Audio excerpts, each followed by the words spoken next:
मैं तलवारों की धार लगाने वालों को कहना चाहता हूं, संभल के रहो।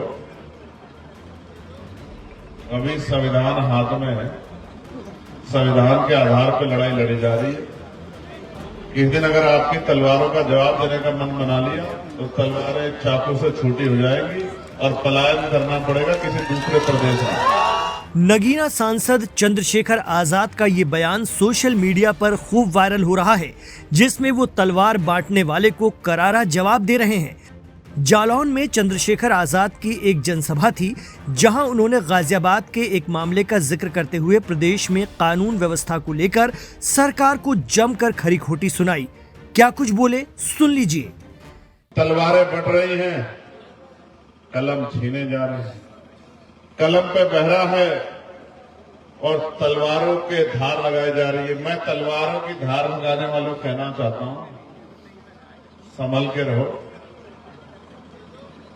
अभी संविधान हाथ में है, संविधान के आधार पर लड़ाई लड़ी जा रही है। किस दिन अगर आपकी तलवारों का जवाब देने का मन बना लिया तो तलवारें चाकू से छूटी हो जाएंगी और पलायन करना पड़ेगा किसी दूसरे प्रदेश में। ये धार और ये हथियार और ये गुंडागर्दी और ये लाइसेंस हमने बहुत पुराने देखे हैं। उनके बच्चे हैं जिन्होंने 5-5 हजार साल की गुलामी को एक एक झटके से काट दिया। हम संकल्पित लोग हैं, हम समर्पित लोग हैं। जब तक हमारे शरीर में खून का कतरा है, मैं उनको कहना चाहता हूं जो इस देश को, संविधान को खत्म करने की बात करते हैं। जब हम नहीं थे शंभू साहब, जब बाबा साहब रोते रोते चले गए, बाबा साहब ने कहा था कि मुझे मेरे जाने के बाद मरा हुआ मत समझना, जब तक संविधान जिंदा है मैं जिंदा हूं। अब बाबा साहब के बच्चे जिंदा हैं, अब महामना रामसु वर्मा जी के अर्जक संगी जिंदा हैं।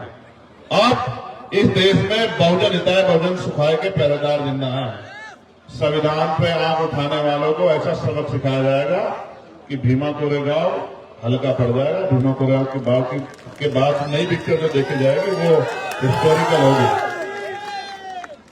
मैं संविधानवादी हूं, लेकिन बहुत जिम्मेदारी से कह रहा हूं, अगर संविधान पे आंच आई तो हर कीमत से गुजर सकते हैं, इस बात को आप याद रखना।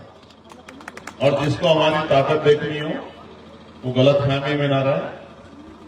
अगर हम चुप रहते हैं उसका एकमात्र कारण ये है कि हम संविधानवादी हिंसक नहीं, लेकिन हम सेल्फ डिफेंस करना जानते हैं, हिंसा का जवाब देना जानते हैं। तो मैं आप सबसे भी कह रहा हूं नौजवानों को, भेड़ बकरी बनने से अच्छा है, कहा ना महापुरुषों ने कि 100 दिन बकरे की तरह जीने से अच्छा एक दिन शेर की तरह जीने। भेड़ बकरी की तरह मत जियो जिनको बार बार किसी काम के लिए टोका जाए। योद्धा बनो योद्धा। और हमने इस आंदोलन के जरिए भेड़ बकरी ने तैयार की, योद्धा तैयार किए। एक एक योद्धा हजारों लोगों का मुकाबला कर सकता है, वैचारिकी के तौर पे, संघर्ष के तौर पे, समर्पण के तौर पे। और बहुत शानदार कहा था नवीन भाई ने कि क्रांति उत्सव होती है। संघर्ष में जो रो पड़ता है, संघर्ष में जो डर जाता है, वो कभी क्रांति नहीं कर सकता। जेल मुकदमे क्या है? जेल मुकदमे हम जेल मुकदमों से चल के यहां तक आए और हमने गोली खाई।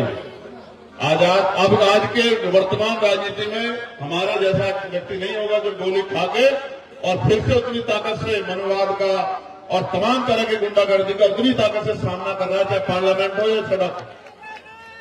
मैं आपको भी कहता हूं बहादुर नौजवानों, हम नहीं आ पाते इधर। आपकी जिम्मेदारी बनती है कि घर से निकल के घर घर जाकर लोगों को तैयार करो। नारा अच्छा लगाते हो, छातियों पे अपने अपने इस पे सीने पे लिखवा दिए, हमारी फोटो बनवा दी, हम देखते हैं, हम लोग आपके प्यार को समझते हैं। लेकिन हम भी कुछ करना अगर आपके लिए चाहते हैं, उसके लिए हमें आपकी मदद की जरूरत है। वो ज्ञान से बात आगे बढ़ेगी। ये लोकतंत्र लाठी डंडों की कीमत नहीं है, यहाँ सरों की कीमत है। आप खूब पढ़ो, खूब ज्ञान हासिल करो, ज्ञान में किसी पीछे मत रहो और आगे बढ़कर समाज का नेतृत्व करो। और कोई ऐसी फिक्र ना छोड़ो जहां से ये कहना पड़े कि हम किसी और पर निर्भर हैं। आत्मनिर्भर बनो, अपने आप को शक्तिशाली बनाओ, अपनी शक्ति बढ़ाओ और अपने बहुजन समाज में भाईचारा पैदा करो।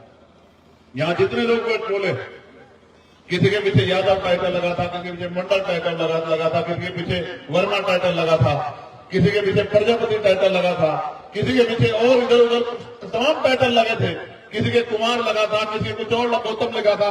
लेकिन सब एक ही बात बोल रहे थे कि हम भाई हैं, भाई हैं, भाई हैं। आपकी समझ में आना चाहिए कि हम भाई हैं, हम वैचारिकी के भाई हैं, हम विचार के भाई हैं, हम अपने महापुरुषों के सिद्धांत के भाई हैं और हमें संकल्प है इस मातृभूमि का कि इस बार इस मातृभूमि पे और इस मातृभूमि पे रहने वाले कमजोर वर्गों के लोगों को गुलाम नहीं बनने देंगे, किसी कीमत पे बनने देंगे, चाहे क्रांति का पैमाना कोई हो, चाहे कोई कीमत चुकानी पड़े। नगीना सांसद का ये भाषण अब वायरल हो रहा है। चलिए आपको हिंदू रक्षा दल के अध्यक्ष पिंकी चौधरी का वो आह्वान भी सुना देते हैं जिसमें वो पाकिस्तान और बांग्लादेश में मारे जा रहे हिंदुओं की बात कहते हैं और भारत में भी हिंदुओं की सुरक्षा को खतरा बता दिया। जय श्री राम। मैं अपने सभी भाइयों से कहना चाहता हूं, मैं दिल्ली प्रदेश कार्यालय पर हूं, तो सारी दिल्ली की हमारी टीम है और मैं आपको बता दूं जितनी भी सरकारें हैं सब अपने लोगों का ख्याल करती हैं। जैसे सपा सरकार हुई, उसने सभी यादवों को, मुसलमानों को पूरी ताकत के साथ लाइसेंस देने का काम किया। अगर बसपा सरकार हुई तो बसपा सरकार ने सभी को लाइसेंस देने का काम किया, जितने भी उनके वोट बैंक थे। लेकिन केंद्र में मोदी जी की सरकार है, राज्य में उत्तर प्रदेश में योगी जी की सरकार है और दिल्ली में रेखा गुप्ता जी की सरकार है, लेकिन हमारे हिंदुओं की कोई चिंता नहीं कर रहा है। बांग्लादेश जैसी स्थिति, पाकिस्तान जैसी स्थिति, इस देश के भीतर बैठे हुए जिहादियों से हम लोग कैसे सुरक्षित रहें, हम लोगों को तो समझ में नहीं आ रहा है। लेकिन इन हमारी हिंदुत्ववादी सरकारों को एक चीज का ध्यान रखना चाहिए, क्योंकि उनको अगर कोई वोट देता है तो केवल हिंदू देता है, लेकिन हिंदू को सुरक्षित रखने का कार्य वो लोग नहीं कर रहे हैं। हर हिंदू को, इन हमारी योगी जी को, रेखा गुप्ता जी को, नरेंद्र मोदी जी को, हर हिंदू को शस्त्र देना चाहिए, नहीं तो ऐसे ही चौराहों पर जलाए जाएंगे, काटे जाएंगे और क्या रहेगा।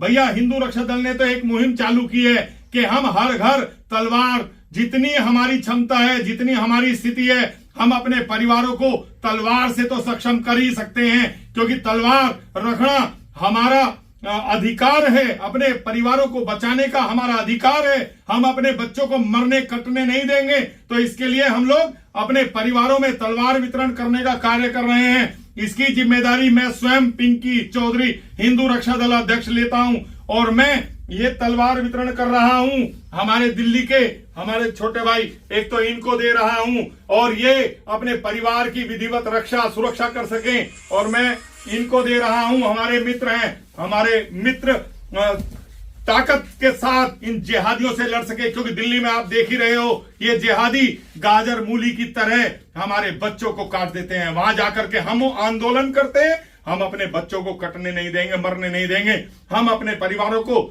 जितनी हमारी स्थिति है, तलवार से तो सक्षम कर ही सकते हैं।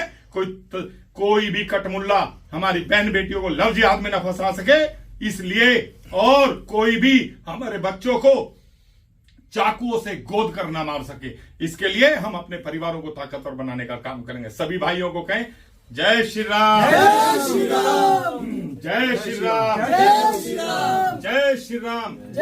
वक्त आने पर इसको खोल करके इस तरीके से खोलो, सारे खोलो इस तरीके से।